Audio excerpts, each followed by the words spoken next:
The 2016 freshman class at the University of Colorado Boulder, affectionately referred to as CU or CU Boulder, is the highest achieving class yet, according to CU's admissions website.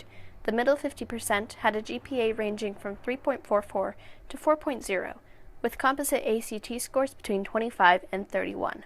We draw an incredibly talented group of students who have a wide range of interests and are able to juggle a lot of that stuff. The opportunity to explore new things and to see people really embrace new opportunities and grow is awesome. I see students totally freak out because they got a C. They've never gotten a C in their life. And I see people sort of lose it over that. I mean, that their sense of self-worth is so tied up in grades. That was Kendra Gale, professor in the Communications and Society Residential Academic Program at CU Boulder, talking about overachieving students.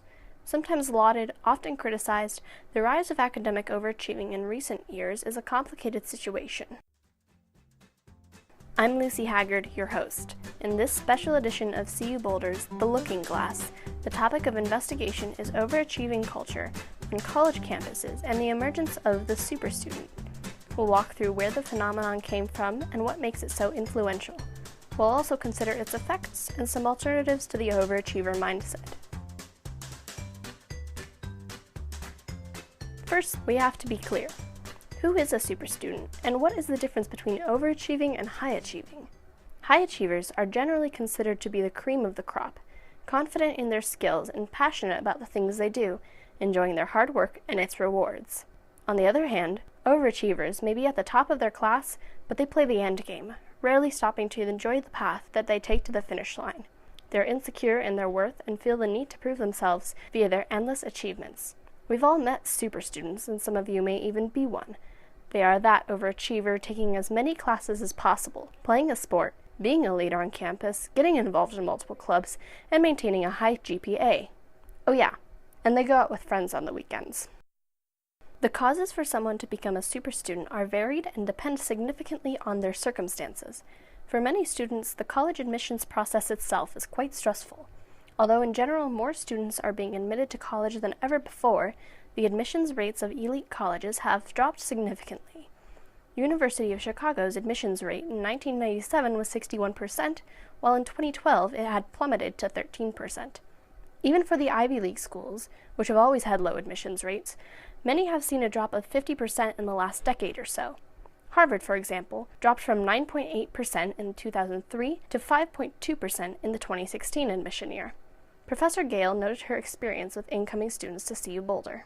I see it starting even in high school where, if I want to get into my school, I have to have X number of community service hours, I have to have this GPA, I have to have this score, I have to be in these clubs, I have to have these kind of references from teachers. So I don't think it's just in college. I think it starts in high school and then it just accelerates as people come into college.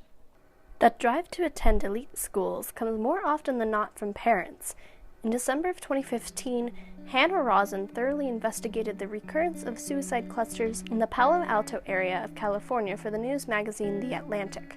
The Silicon Valley Suicides, as the story was titled, found this problem of suicide clusters in affluent high schools all over the country, not just in California, to be related to the pressure to go to elite colleges. Even when students were attending those colleges, Rosen found, they were often very dependent on pleasing their parents at the cost of their own well-being. This culture of affluence, as it is called in Rosen's investigation, is most applicable to students from higher socioeconomic classes. Here's Jason Boardman, professor of sociology and director of the Health and Society program at the Institute of Behavioral Sciences at CU Boulder. Do-getting, hyper-involved parents like myself had made it very difficult for youth today to own up to their responsibilities. So everything else is because of things that happen to kids. And so as a result, the super student sees themselves as sort of like a slave to what's expected of them. Finances can also play a part in the desire to do more. In 2015, College Board reported that tuition and fees rose about 3% from 2014, even though the U.S. economy experienced virtually no inflation in that period. Parents often want to send their students to high-quality universities, but because of the financial burden, students can feel like the stakes are higher for them to achieve more. Professor Gale sees this all the time. Some of the pressure from parents may come, particularly for out-of-state students because of the tuition. I'm paying that much, you better do well. And even for in-state students. It's a struggle financially for lots and lots of families. The process of adjusting to college can be tricky. For many students, it takes time to get used to the autonomy of being an adult. Additionally, the anticipation of college academics as significantly more difficult than high school may or may not be unfounded, but regardless can cause students to begin the school year apprehensive. The beginning of the semester, part of the anxiety and stress clearly comes from just not really knowing how hard is a college exam, what are the standards for papers. So I think some of that settles down, but I think for some students it never does because of how they're hardwired or the pressures they're feeling externally or pressure they put on themselves. Even getting involved can be overwhelming.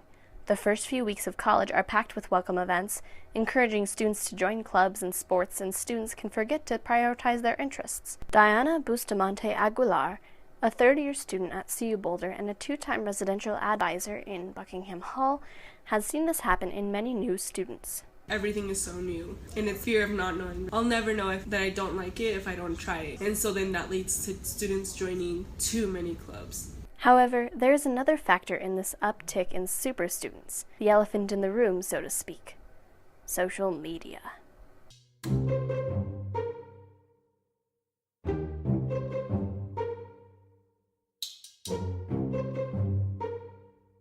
Ah yes, social media, everyone's favorite scapegoat. Yet the proliferation of technology impacts students' study habits in ways that were both unexpected and mostly impossible before sites such as MySpace, not to mention nowadays with apps such as Snapchat and Instagram.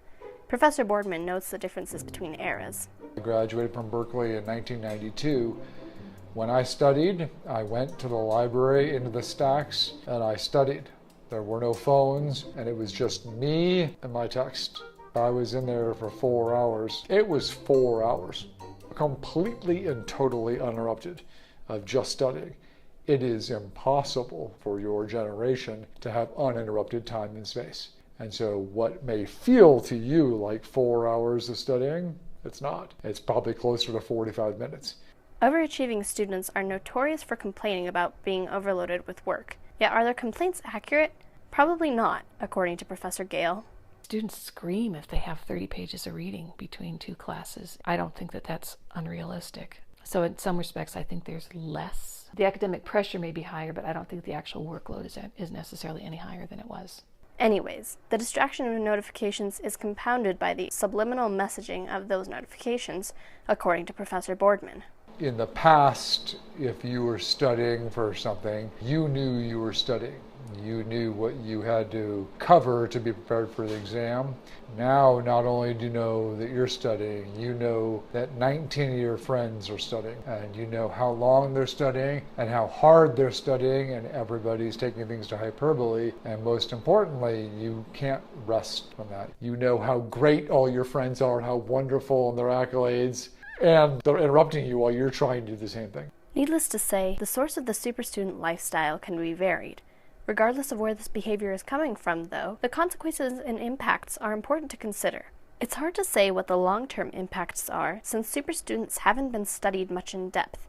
Extrapolating from observation of his own students, says Professor Boardman, it's probably not good. There's no way that this frame can be something that's sustainable. You just can't constantly be the best, no matter where you go. It benefits them in terms of life transitions, in terms of attainment, maybe, but in terms of mental health and well-being, no. The goal-setting habits that superstudents form are not sustainable either. Professor Gale noted two distinct mindsets, often marking the difference between a high achiever and an overachiever, something we talked about at the beginning of the podcast. It's the difference between intrinsic and extrinsic motivation. That intrinsic motivation is self-motivated, and extrinsic is for the rewards, for the grade, for the salary. And it's hard long-term for people to be well-rounded human beings if it's only about extrinsic motivation. Besides, says Gale, the point of college isn't really to get a piece of paper telling one's technical abilities. In a world that's changing faster than ever before, technical knowledge can become rapidly outdated and irrelevant. If students come out of here with critical thinking skills, relatively good communication skills, a sense of who they are, that's the stuff that's going to serve you well for the rest of your life. However, even for the student with the most deeply ingrained overachieving mindset, there are alternative lifestyles. Residential advisor Diana explained that reaching out is often the best option. There's so many resources. I think we don't know that they're out there or that it's okay to use them. We're a very individualistic society. society. It's hard for some people to reach out, to understand that it's okay to ask for help. It doesn't mean that you're weak.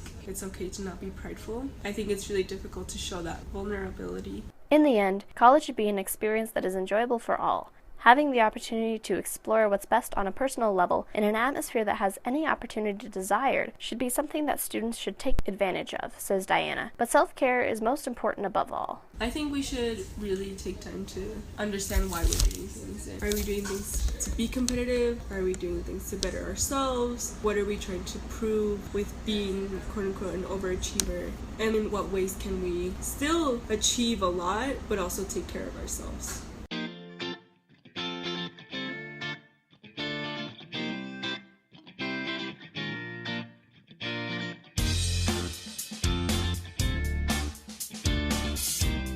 This episode was made possible by the generous input of CU Boulder professors Jason Boardman and Kendra Gale, and student Diana Bustamante Aguilar, produced and hosted by me, Lucy Haggard. This has been a special edition of The Looking Glass, created for CMCI 1010, Concepts in Creativity 1. For more on the subject of overachieving culture, visit our website, ucb.digication.com/concepts and creativity I. Thanks for listening.